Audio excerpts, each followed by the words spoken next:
Hi there, Maggie here. The latest edition of Thoughts from a Changing Mind.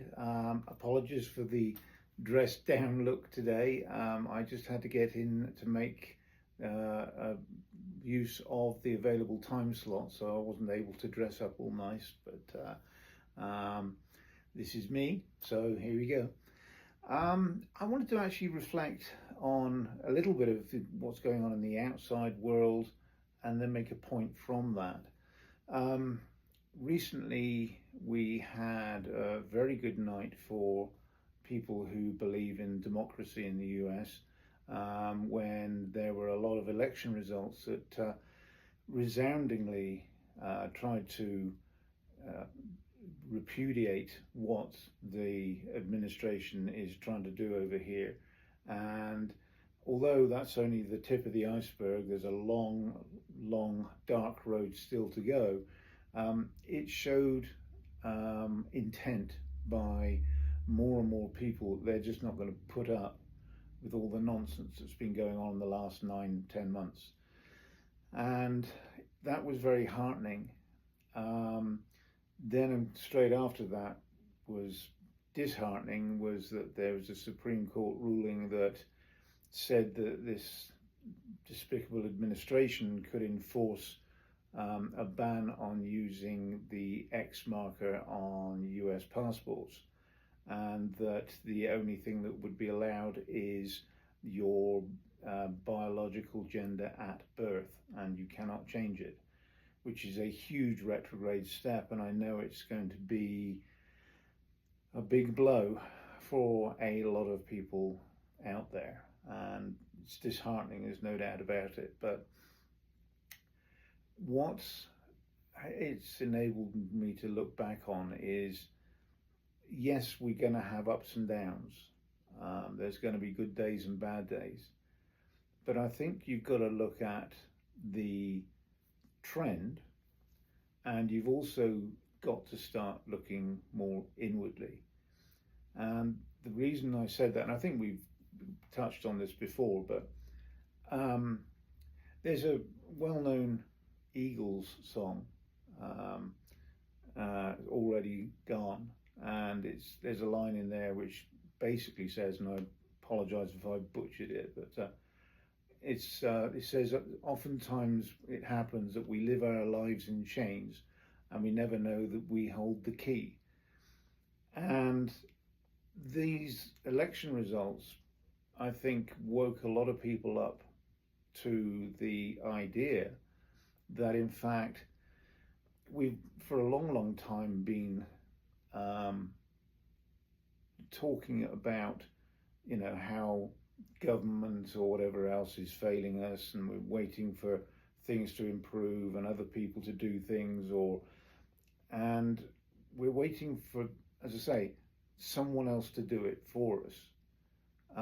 But the latest results have started to awaken in people the idea that, in fact, the answer lies in themselves, and that they have the key to sorting things out. And I think this started after the initial shock and depression of the election result back last November.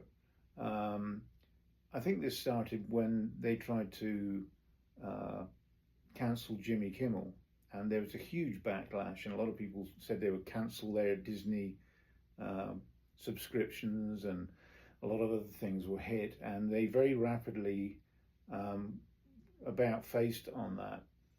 And it was an indication that people actually do have more power than they realize. Then we had the No Kings protests, where more than 7 million people came out and said, no, we're not going to put up with this. And then the elections are the latest example of that.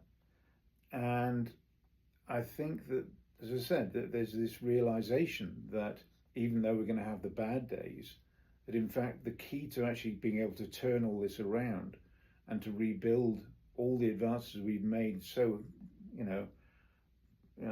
we've sweated a lot of blood, sweat and tears to make all those advances in the past decades, that we can get those back and more But the answer lies with us all resisting and protesting and turning up. And that's the, political outside world part of it. But in relation to people like me, people like you, it goes even deeper, because I think, as I've mentioned to you in the past, for me the change came overnight, a blink of an eye. But I know a lot of people suffer their whole lives with wanting to make the transition, and then once they've made the transition, they're continually second guessing themselves or waiting for approval or appreciation or some kind of sign that it's okay and you're okay now and you're accepted. And I know all of those things are vitally important. It's all part of the support network, again, which we've talked about before. But in reality, it all starts with what we feel inside.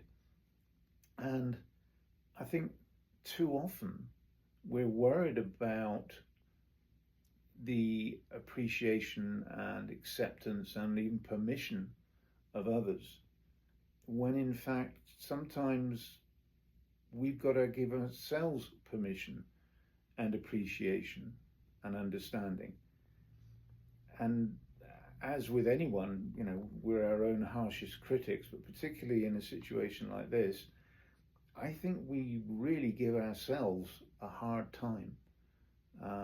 We don't sometimes understand ourselves at all.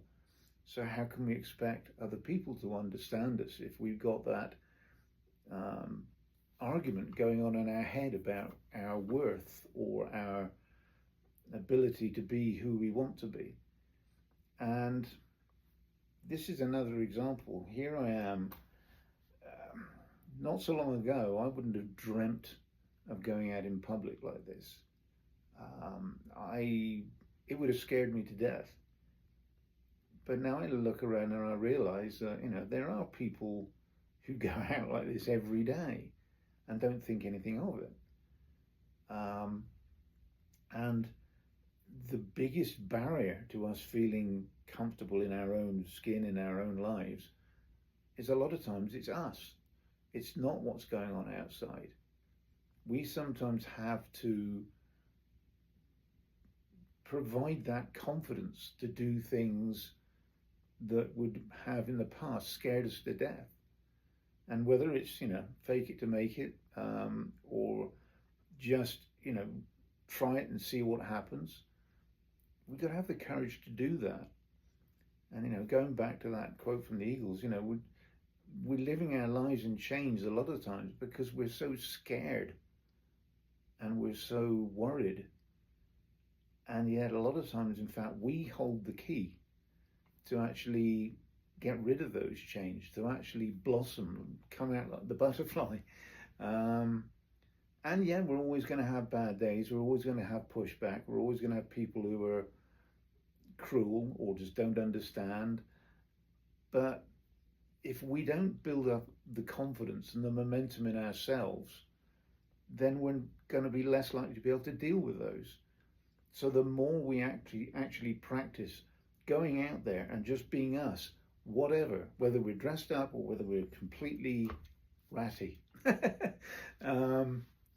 it doesn't matter. The more we practice, the more confidence we get, the more able we are to deal with the bad days, because we've built up that momentum. So I would encourage you to look at yourself and think, how many of those barriers are actually barriers that you've put up there? And they're not going to be any easier to break down, but at least you're in control of those. So give it some thought. And in the meantime, please like, subscribe, or tell other people about all of this. If you've got any comments, please pass those on. I always love looking at those. Please try staying safe, sane, well, happy. And I look forward to talking to you again very soon, okay? Bye for now. Bye.